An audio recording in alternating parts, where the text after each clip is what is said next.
મળી રહ્યો છે। તસવીર આપને બતાવી રહ્યા છે રાજ્યના પૂર્વ મુખ્યપ્રધાન કેશુભાઈ પટેલ મતદાન કરવા માટે પહોંચ્યા છે।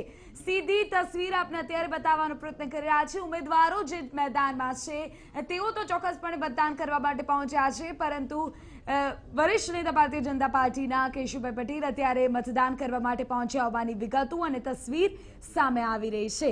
આપણે જણાવી દઈએ કે કેશુભાઈ પટેલ અત્યારે તેમની નાદુરસ્ત તબિયત છે અને છતાં પણ તેઓ આ તમામની વચ્ચે મતાધિકારનો ઉપયોગ કરવા માટે પહોંચ્યા છે। તેઓ તેમના મતદાન બૂથ તરફ જતી આ વખતની તસવીર આપને અત્યારે બતાવવાનો પ્રયત્ન કરી રહ્યા છીએ।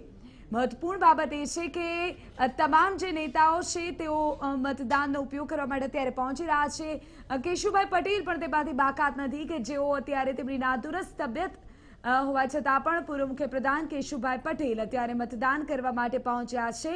તેમના પરિજનો તેમની આસપાસ અત્યારે દ્રશ્યમાન થઈ રહ્યા છે કે જેઓ તેમને અત્યારે મતદાન બૂથ તરફ લઈ જતા દેખાઈ રહ્યા છે। પૂર્વ મુખ્યપ્રધાન છે કેશુભાઈ પટેલ, રાજકોટ તેમનું મતદાન ક્ષેત્ર છે કે જ્યાંથી તેઓ મત આપતા હોય છે અને ત્યાં જ અત્યારે તેઓ પહોંચ્યા છે અને મતદાન બૂથ પરથી તેઓ થોડી જ વારમાં હવે મતાધિકારનો ઉપયોગ કરશે। જાણકારી જે પ્રકારની મળી રહી છે તે અનુસાર કેશુભાઈ પટેલ અત્યારે તેમના પરિજનોની સાથે ત્યાં જોવા મળી રહ્યા છે કે જેઓ મતાધિકારનો ઉપયોગ કરશે રાજકોટ તેમના મતદાન બૂથ તરફ। આ એ તસવીર કે જ્યારે તેઓ મતદાન મથકે પહોંચી રહ્યા હતા અને આ તમામ તસવીરોની સાથે સૌ કોઈને આ તમામ નેતાઓ પણ અપીલ કરતા કે 2626 બેઠક માટે ગુજરાતની જનતા ભરપૂર મતનો ઉપયોગ કરે। પૂર્વ મુખ્યપ્રધાન કેશુભાઈ પટેલ રાજકોટ મતદાન બૂથ પર।